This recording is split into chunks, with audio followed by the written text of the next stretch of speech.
예, 저희가 오늘 이 문제에 주목하는 이유는 트럼프 대통령이 그동안 해온 말들이 있기 때문입니다. 요약하면 미국이 왜 다른 나라의 분쟁에 개입해서 돈을 써야 하느냐는 거죠.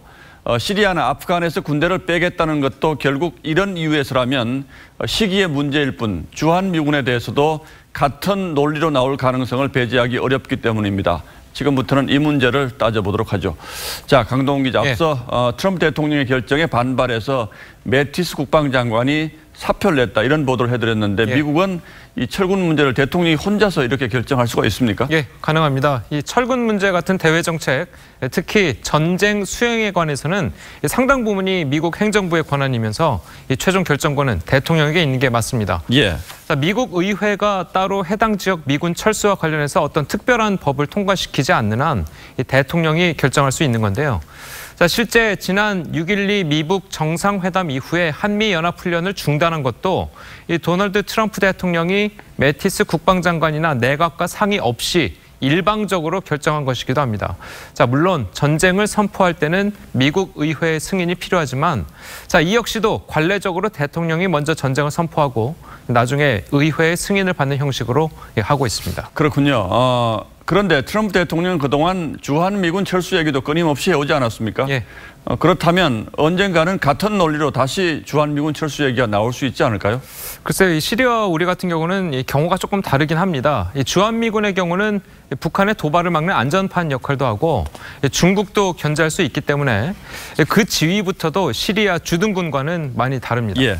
하지만 트럼프 대통령은 그동안 비용 대비 효과를 계산하는 식으로 정책 방향을 결정해왔기 때문에 주한미군 문제에 있어서도 예외가 될 수는 없다고 얘기하는데요. 전문가 얘기 한번 들어보시겠습니다. 주한미군 같은 경우에도 한국이 트럼프 행정부 대통령이 기대하는 수준의 역할과 비용을 분담하지 않는다면 기존 유지되어 왔던 한미동맹에 대한 구조도 바꿀 가능성을 배제할 수 없지요.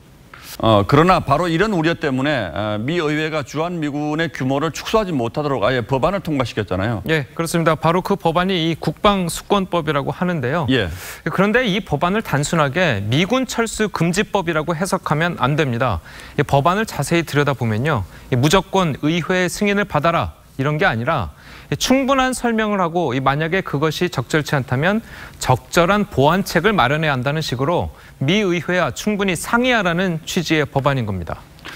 그러나 결국 의회가 반대하더라도 트럼프 대통령이 강행하면 할 수 있다 이런 얘기죠. 예, 맞습니다.